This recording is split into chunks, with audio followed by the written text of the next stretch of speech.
Condos in Calgary were the only property type in the entire city to see an increase in price month over month. We are now hovering above $320,000 for an apartment here in Calgary. My name's Adam Fyfe. I'm your Calgary Realtor. If you're looking at buying, selling, or investing any condos in 2024, now is the time to start looking into it and creating that game plan, trying to anticipate what you could expect in 2024. So let's figure this out. Now, for a condo apartment, like we mentioned before, it's $321,400. That is a $1,300 increase from last month, a $46,000 increase or 19% increase from last year. Condo apartments are on fire, and I really don't expect them to slow down anytime soon. Now, let's remember that they have attributes attached to benchmark prices. So for Calgary, what you would get for $321 is a 2-bed, 2-bath, 905 square foot underground parking built in 2005. So when you see benchmark prices for different quadrants, just make sure that you're looking at the attributes attached to that as well.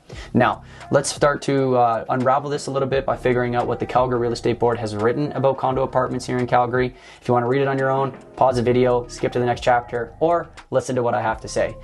Apartment style properties were the only property type to report a gain in sales this year, resulting in a record high of 7,800 sales, almost 79. The growth in sales was possible thanks to the higher starting point for inventory levels and gains in new listings. However, conditions tightened throughout the year, favoring the seller and driving price growth. Apartment condominium prices finally recovered from their 2014 highs earlier this year and have pushed above those levels, reaching a new record of $321,400 by December. On an annual basis, the 2023 benchmark price rose by over 13%, a faster pace than the annual growth levels reported last year. Condo apartments popped off this year. There was a lot of activity. There was a lot of people that came onto the market as sellers, and they just wanted to get rid of properties. As soon as people started to realize that we have achieved the 2014 price point, I think that flicked a switch in their head, and they just wanted to get rid of it.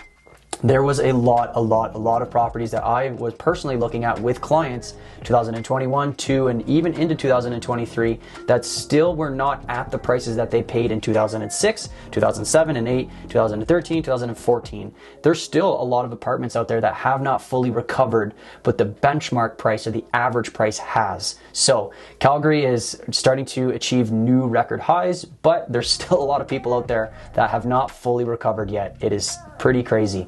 So this chart here is a very good indicator of what's going on. The benchmark price is the red bar. You can see that we've just continuously gone up every single month for the last 13 months, because it includes December of last year. You can see just a beautiful up and down all throughout the year. You can see that the sales increase going into the summer. You can see that the inventory increased and then started to decrease. You can see the other decrease. I got a little nervous in August when the sales and the inventory got really close. September shot up back, pretty big gap again, and then it's just fallen down. This is like a picture perfect year of what a market would look like in Calgary, for a very hot market that is, and the pricing continued to increase. So pretty nice looking chart here, I'm not gonna lie. So in 2022, the apartments saw $1.7 billion worth of sales, or total sales volume. This year, we greatly increased to $2.4 billion, a 36%, almost 37% increase from last year. The sales, 6,200 to 7,800, 6,200 to 7,800, sorry, 26% increase from the year prior. New listings, which was a very favored thing for this market. Thank God new listings came up, because the pricing would have went even higher. We went from 8,200 to 9,700. The months of supply like cut in half almost. You can see that it went from 2.3 months of supply to 1.7, which was a drop of 36%. The sales to new listing ratio increased over 80%. The sales to list price was almost at 100%, 99, which is pretty wild to see. And then obviously the benchmark prices that we just spoke about before. So really great stuff, to be honest, to see in this apartment market. The apartment market has struggled for the last like 8 years.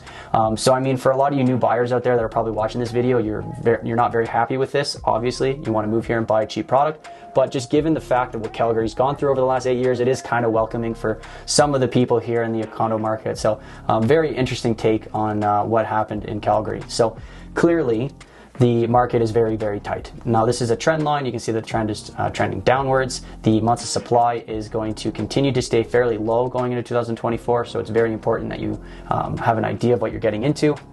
And when we look at the apartment market here, the months of supply, you can see that everything is hovering roughly around 1 month of supply.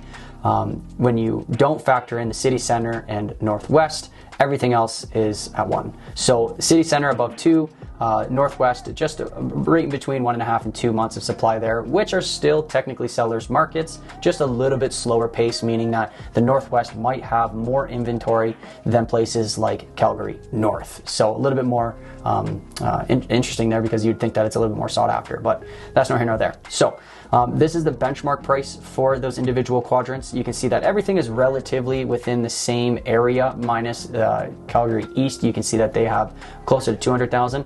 So when you look at this, you think, okay, well, it's the same price everywhere, but it is very important to put into play those attributes that I talked about at the beginning. So let's just do North and Northwest as an example. So North Calgary is over 300,000. In this chart here, you can see Northwest is just a little bit less. So you think that maybe the North is a little nicer, right? It's a little bit more expensive.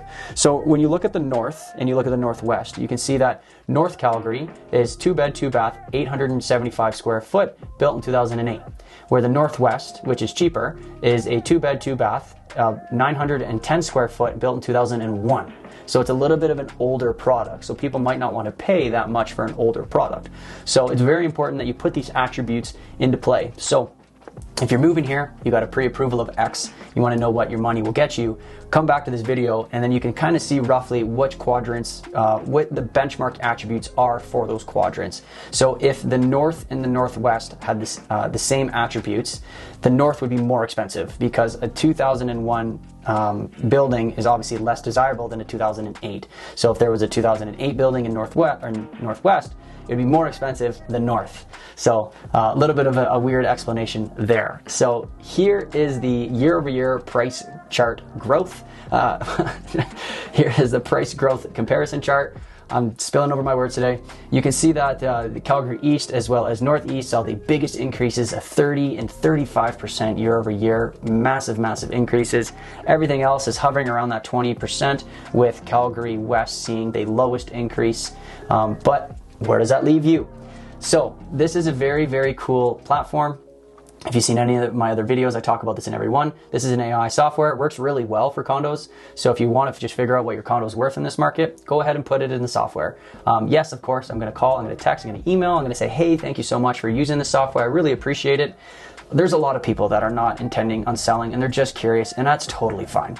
If you're just curious of what your property is worth, go ahead and put it in, right? At the end of the day, I'm just here to help. I make YouTube videos. I try to help people the best I can. So if you're curious, try it out.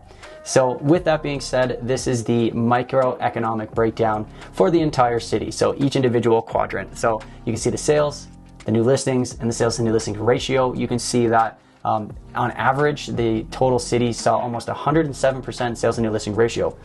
Pretty crazy stuff. So not a lot of people wanted to list their property in December, which is pretty common, but a lot of people were still buying in December. And even in the city center, you can see that there was 170 sales to only 155 new listings, which means that almost 110% sales to new listing ratio. This is the inventory. This is the months of supply. Everything's hovering around 1.7. The benchmark price for those individual quadrants, again, refer to those attributes. This is the year-over-year price growth. This is the month-over-month gains. And then I'm going to remove this now. And you can see that places like Calgary Northwest as well as Calgary Southeast actually saw decreases. Now, a $300, a $500, and an $800 decrease really isn't a decrease per se. I mean, obviously markets are going to go up and down. They're very, very small. But when you see a decrease of $1,700, that's a little bit of a bigger decrease, 0.5%. What's going on there? Is that seasonal adjustment? We'll have to figure that out. But if you look like Calgary North as well as Calgary South, $3,800 and $3,500 increase month over month. The market's still hot, the market's still moving, so places like this are going to see increases pretty much all going into 2024. So where does that leave us? What is going to happen in 2024? I'm pretty confident that Calgary condos are going to continue to see increases all throughout 2024. The market is super hot. We do have a lot of inventory for the market, but you still need to be competitive on new listings. If you're waiting on new listings, you're going and looking at auto emails, it's very important that you put a plan in place on what exactly you want, how much you're willing to spend, what your your conditions are going to be on that contract, and figuring out the best possible game plan on how you can find a good property. That goes for buyers and investors. Sellers, yes, it's favorable for you, but you still want to make some plans and make sure that you have all your condo documentation organized. You know what you're getting into, you know what to expect if you go on the market, how much to list it for. You don't want to overlist and do price reductions, yada, yada, yada. Regardless, going to be a busy year. Make sure to prepare well in advance. So that's all I got from you. I definitely stumbled over my words quite a bit on this video. So thank you very much for those who stuck it through and made it to the end. I really appreciate all of the kind comments and the kind support. So we'll see you on the next one. Thank you very much. I don't know what's going on anymore. Peace.